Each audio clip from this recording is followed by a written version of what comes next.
Backing boy. Dhe pasi e fërkua mirë stomakun, është momenti që të shkojmë tek i ftuari i radhës, i cili në fakt është një histori shumë interesante, një nga ato historitë e veçanta të cilat fakt në rrugët e Shqipërisë i ndesh goxha shpesh, sidomos në kohët e fundit. Ai është një pilot francez që aktualisht jeton në Uzbekistan, ka shërbyer për plot 3 vite në Shqipëri si instruktor pilotësh, kur shteti shqiptar bleu tipat e helikopterëve Cougar, që janë kështu artillerie rond, janë të veçantë dhe jo të gjithë mund t'i pilotojnë. Dhe zotëria ishte pikërisht personi i cili mori në ngarkim që t'i mësonte pilotëve shqiptar se si ngiten këta helikopter. Dhe për më tepër ndodhi një surprizë, ndodhi një reakcion shumë i bukur, zotëria u dashurua me malet e Shqipërisë. Tash se mendoj një grua shqiptare. Jo. Aktualisht ai është në Uzbekistan për të njëjtin mision siç pati me ne, sepse dhe Uzbekistani tashmë ka nevojë për instruktor për avionet Cougar. Nuk është se është martuar akoma, është veçantë. Jo, pra jo, pse keni interes? Jo. Ja se e pyesim Ermela. Kemi me ne Thierry Solignac.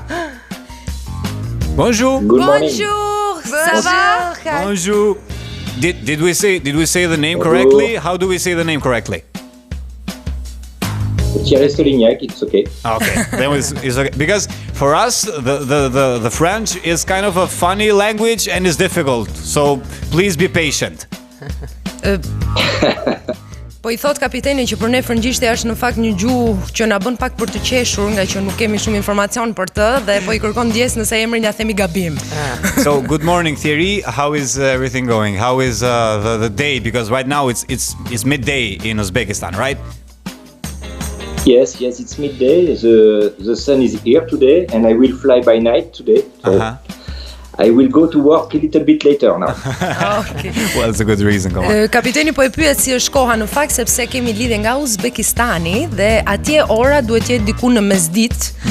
Dhe zotëria po thotë që dielli ka dalë, koha është e bukur, ai do fluturojë natën, kështu që sot ka kohë të bëjë një shëtitje për gjatë ditës. Mr. Thierry, what is the history? What was the reason that you first came in Albania? I want to hear it from you. So as you told just before, I was military, and the French government sent me in Albania to give some helicopter instruction for the new helicopter Cougar to the Albanian pilots. So I came in 2010, and I stay almost 3 years and a half in Albania. And ja të përkthej vetëm pak kapiten se po e pyet kapitenin që si ka qenë historia e arritjes së zotërisë në Shqipëri dhe misioni I tij dhe ai po thotë që ka ardhur që në vitin 2010 kur guvernanca franceze solli në Shqipëri për të stërvitur pilotët tanë në lidhje me helikopterët që sapo ishin marrë të emrit, si e kishin emrin edhe një herë kapiten? Cougar. What's the difference between the other helicopters that our previous infrastructure had here and between these new forces that came into our? Is it so difficult? What's the scale of the difficulty? No, mainly it's a helicopter, but it's a new generation of helicopter with the new avionics and different mechanics. So the pilotage is basically the same, but after, so you know, I provide some mountain flight, night flight, instrumental flight, lot of different kind of flight. In fact, I try to give my experience to the Albanian pilot. Po pyet kapiteni çfarë ishte e veçanta e këtyre helikopterëve që erdhën nga ato që infrastruktura jon kishte tashmë dhe zotëria po thotë që ka dhënë një stërvitje për sa I përket edhe kushteve pak më të vështira për pilotimin sepse në fakt helikopterët ishin pak a shumë e njëjta gjë edhe pse mekanikisht kishin diferenca dhe sigurisht inxhinieria ishte shumë më e përparuar dhe ai ka dhënë mësime për sa I përket fluturimeve gjatë natës, për mbi male edhe fluturime të vështira të tipit të këtyre duke ndarë eksperiencën e tij me të gjithë pilotët shqiptar. One thing that hit me straight was between the periods where we were in a difficult time, in the period of the earthquake here in Albania, you expressed your will to come here in case the state needed your help. What was the reason behind all of this love? What made you fall in love so much with Albania that you were ready to do everything? Yes, you know, I spent 4 years almost in Albania, and for me it was the best years of my life because really? You know, no, for sure it's not. I'm not lying. It's not because we are talking about it, but in fact, the country is very beautiful. You know, you have a lot of mountain, You have the sea, you have a lot of things different, very nice. And also, one point very important, people are friendly everywhere. If you go in everywhere, you know.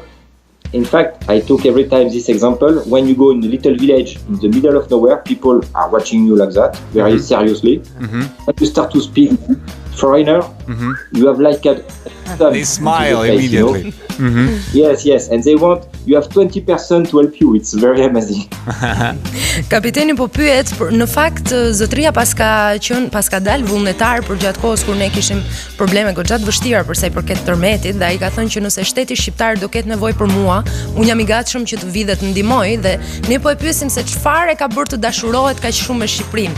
Dhe ai po thotë përveç se 4 vite që ka kaluar në Shqipëri janë 4 vitet më të bukura të jetës së tij, po thotë edhe se është dashuruar me malet tona, por edhe me një fakt shumë të rëndësishëm, që shqiptarët janë shumë miqësor.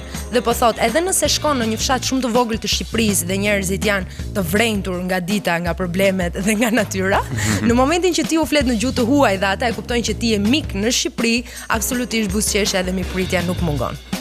Mr. Thierry, what is, in your opinion, the best place to live in? Is it Paris or is it Tirana? You are talking about the city or the country? Well, I would say the city, but if you prefer, you can answer also to the country. Okay, for the city, I prefer Paris because you know, when you go in Paris, it's not only the big monument like Eiffel Tower or Arc de Triomphe or the Louvre, but you have kind of spirit inside Paris. When you go in the little street, very hidden place, you have kind of spirit still in Paris, coming from the Napoleon, coming from the kings, etc. So, in fact, Paris it's very special when you go. I don't love specifically the capital, but you know the spirit of Paris is very particular and very nice. Po pyet kapiteni nëse do zgjidhte midis Parisit dhe Tiranës për të jetuar, cilin vend do zgjidhte, dhe zotëri Thierry po thotë që do zgjidhte Parisin sepse jo për harkun e triumfit dhe për Louvrin dhe për të gjithë mrekullitë që ne i njohim nga jashtë, por për ato rrugët e ngushta, për ato rrugicat e vogla, për ato lagjet krejt tipike që ofrojnë gjëra shumë të veçanta në Francë. I have a question actually. Yes. Coming from your opinion, what is the most special thing about France? Because everybody loves France, everybody loves the literature, the art, the architecture and everything, but what is the most special thing coming from your opinion? Dikush duhet ta përkthejnë, në? Po thejun pa merat. Yes. You know, I don't know exactly, but maybe this is coming from the literature, because in the literature you have a lot of romanticism, a lot of beautiful things coming back from France, and maybe people built one idea about France coming from the literature, the old movie, all these little things, and give, for example, if you see Louis de Funès, Saint-Tropez, it give very beautiful view for the 70s about the coast, Mediterranean Sea, etc. You know, so this, but France is not only one point; it's several points coming from several parts. You know. Pra, ajo që jena donte të dinte ishte pse çfarë është gjëja që e bën të veçantë Francën, sepse shumë njerëz janë të dashuruar me Francën e kulturës, me Francën e stilit, me Francën e artit. Dhe zoti Thierry i përgjigjet që në fakt njerëzit kanë një ide të saktuar për Francën, të ndikuar kryesisht nga librat që kanë lexuar, nga veprat që kanë lexuar dhe nga imazhet e kinemas të përcjella. Dhe kur ti shkon në pra imazhet interesante të qytetit të Parisit, të plazheve të Saint-Tropezit, dhe të gjitha asaj periudhe të cilat në fakt në vitet 60 dhe 70 ka pasur pra një farë lulëzimi të saj në anë të imazhit, dhe më pas kur shkojnë aty shohin gjëra të tjera të cilat janë edhe më të veçanta që është vetë identiteti i vendit. I have another question. Yes. I'm gonna ask you about the food because before we started this interview, we were talking about the most important French dishes in all over the world. What was the best dish you had in Albania? I mean, your favorite one. If you remember the name. Yes, if you remember the name. Pispili. So Pispili is your favorite. What about the drinks? Did you like raki? I don't drink alcohol. Well. Okay. You're a pilot, so it's understandable. It's okay. Yes. Po, se duhet përkthej unë se më fal. Po flisim për kuzhinë, që të mbledhim mendje, se tash na e mori mendjen. Po Ina po pyet se cila ishte, sepse pak më parë ne po flisim sigurisht për ushqimet në Francë, dhe cili ishte ushqimi më i preferuar, ushqimi që ka lënë më shumë bresa sot e Thierry në Shqipëri, dhe përgjigjja e tij ishte fare thjesht Pispilia. Dhe nuk ka faj në këtë rast. Ndërsa për alkool kemi një francez që nuk pi. A French guy who does not drink. This is I don't know, this is amazing. This is very, very rare. It have only one, it's me. Okay, Mr. Thierry, we have to thank you for your time. Thank you for your service here in Albania and for the love that you gave to us. We are going to have to salute you, and maybe we will meet another time. We will meet when you come back to Albania. Of course, that's for sure. Very soon. I have one apartment in Tirana. So. Okay. So maybe you are a local in Tirana, so that's good news. Goodbye and thank you for everything. Thank you.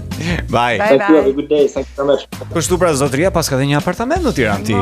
Po ka investuar. Ti s'di ndonjë gjë nga myslimshyrja ku e kishte se ke marrë. Se ke marrë vesh Termela se ti di këto gjëra. Vesh nëse ishte dashuruar vetëm me malet dhe ma premtove. Po kishte ndonjë hall tjetër. Ai që vjen kaq shpesh Tiranë.